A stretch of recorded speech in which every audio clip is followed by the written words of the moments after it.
Sir, હૃદય માટે કઈ વસ્તુ સૌથી વધુ હોય તો હૃદયના દર્દી માટે સારું છે? હૃદયના દર્દી માટે રામબાણ વસ્તુ હોય તો HDL, ગુડ કોલેસ્ટ્રોલ. 100 અગર અમે દર્દી જોવે કે જેમને બ્લોકેજ છે, એટેક આવેલો છે, તો 100માંથી 90% દર્દીનું HDL 45થી ઓછું હોય. તો જો તમારું બી HDL 45થી ઓછું છો તો સમજો કે તમને આગળ જતા હૃદયની તકલીફ થઈ શકે. ડોક્ટરમાં આનું પ્રમોશન એટલે નથી કેમ કે ફાર્મા ઇન્ડસ્ટ્રી પાસે આની કોઈ દવા નથી કે જેનાથી HDL વધી શકે. બટ હા, અમુક વિટામિન્સ છે, અમુક ડાયટરી સપોર્ટ છે, બટ શેર નથી કરતા.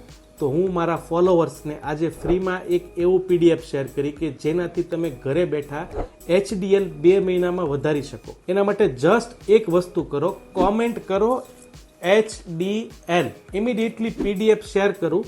એ શેર PDFમાં જે વસ્તુ આપેલી છે વસ્તુનો ઉપયોગ કરો અને 2 મહિનામાં રિઝલ્ટ જુઓ. જો તમારા નિયર ડિયરમાં કોઈને હૃદયની તકલીફ છે અને બીમારીથી દૂર રહેવું છે, બ્લોકેજ ઓછા કરવા છે કે એટેકથી દૂર રહેવું છે, તો પ્લીઝ આ વિડીયો એને જરૂરથી શેર કરો.